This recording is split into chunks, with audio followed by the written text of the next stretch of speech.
Should look at the pink Venom skin and the 2 battle passes that Rivals posted. Okay. Oh, there's a couple things. There's this the other day. Twitch drops will be available with Marvel Rivals Ignite 2025. Magic skin to watch live matches and on participating channels. Oh, I applied to this, so hopefully I get it. So yeah, if you watch some Ignite matches starting June 19th, you get a magic drop. That's pretty cool. That's pretty cool. And then there's also this, which they dropped earlier, which is Venom's Bubble Pop event kicks off June 19th. Complete free missions to get Human Torch Future Foundation costume pack for free. Go to Premium for more. Okay, let's watch.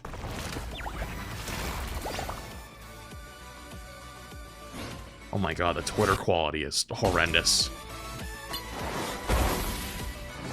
Wait, he actually got a skin. Wait, I thought I saw some TikTok that said the reason why he wasn't gonna get a Future Foundation skin is because he's technically wasn't alive. Oh! Little Jeffy skin? Wait, that Emma Frost thing was sick.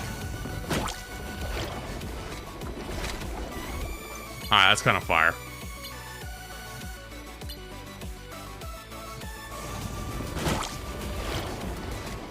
Wait, is that turn him pink for the rest of the game?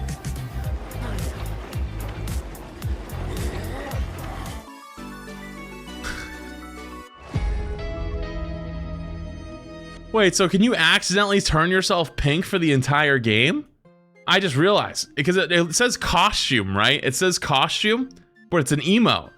Maybe it was just good editing. Maybe they just edited it so that they started as one, and then they all did the bubble pop, and then they became pink, and then they kept it that way. I don't know. Either way, it looks good. It looks cool.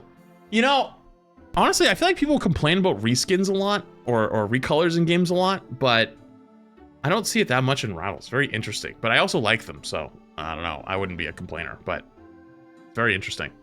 Looks good, though. Marvel Rivals version, new balance post for 6/19.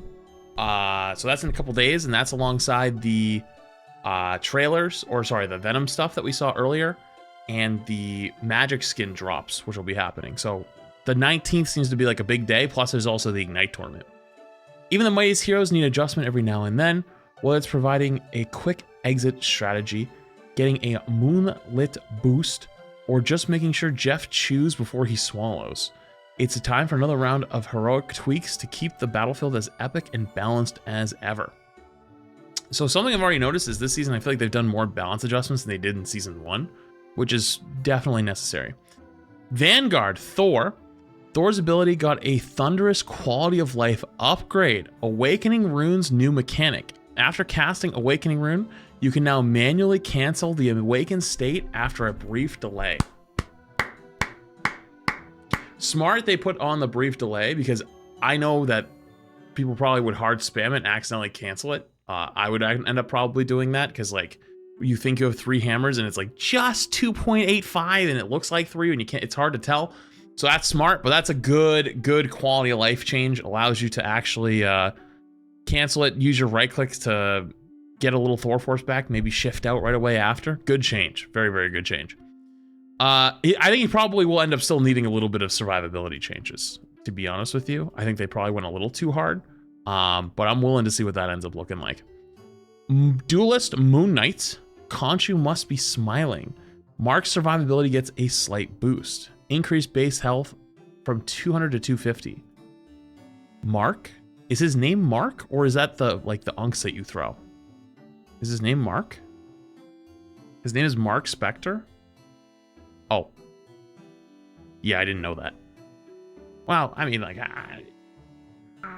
Mark, Jake, and Steven. Wait, he has multiple names? Wait, is it 3 different Moon Knights? Okay, let's keep moving.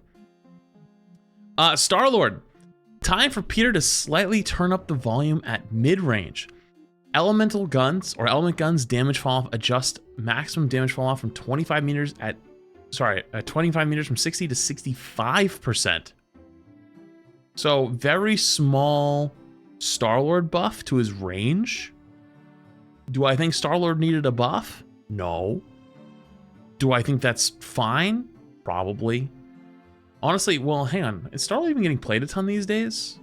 Well, the triple res, yeah, but people aren't even playing triple res that much this season.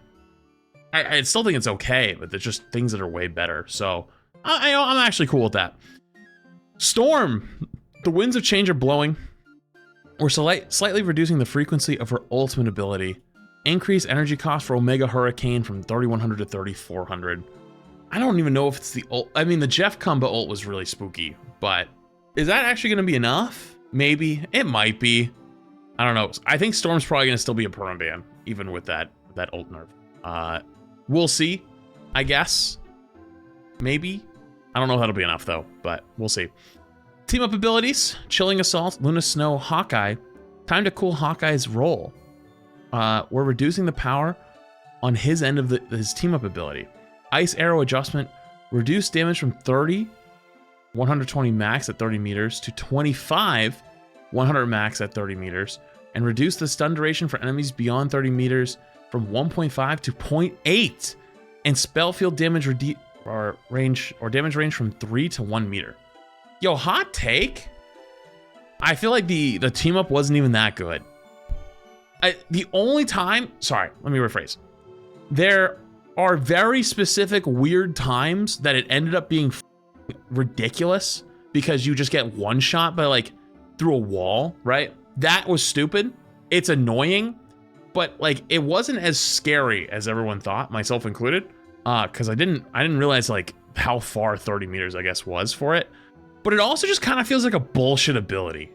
Like even with these changes, I feel like it's just gonna make it like, what's the point? You know, like why even exist? Because you're not gonna be able to charge up another shot to kill somebody at that range anyways. I don't know. I think the Hawkeye team up is kind of dog. Anyways, Jeff NATO, Jeff the Storm Landshark.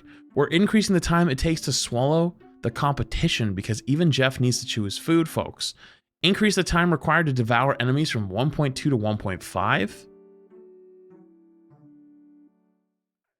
Poor Jeff. And that's like the one thing he's kind of good at now is like the team up. But I don't know if that's still gonna... Is that gonna do anything, really? Because I feel like it's still... Well, it might do something. Yeah, it'll probably do something. I mean, that's a good nerf. He kind of needed it, but... Well, it's a double nerf, technically, because Storm's getting a nerf to her ult, so it charges less frequently, and then the Jeff NATO team-up also is getting a nerf. So, I don't know, that might be enough, but I don't know if it will. I'm not that optimistic. Rocket Network, Rocket Raccoon, and Penny Parker. Looks like there's going to be a bit of a delay in the network. We're reducing the usage coverage of this team-up. Increase Armored Spider Nest cooldown from 20 to 30 seconds. What? Okay, Penny must have been going bananas in like everything up to like maybe GM. Cause like, at least in my games, I still didn't get her played that much. Like unless you played against the really good Penny players. The really good Penny players were spooky, but like the average Penny player was really not anything special. So yeah, it was permaban and EU Diamond. Interesting. I know. I still was almost never seeing Penny. I kind of wanted Penny to be stronger. I kind of wish she was. I wanted to see what that looked like. So, oh well. Anyways, Penny nerf. Not an insane balance patch, but you know, some good changes in here. The Thor changes are very good. The Star-Lord changes I'm cool with. Moon Knight changes, I guess. Storm changes are alright. Like it's in the right direction. I'm realizing now how much I just dislike the Luna Snow Hawkeye. I just think it's stupid. But anyways, good balance patch. Good balance patch. Looks good.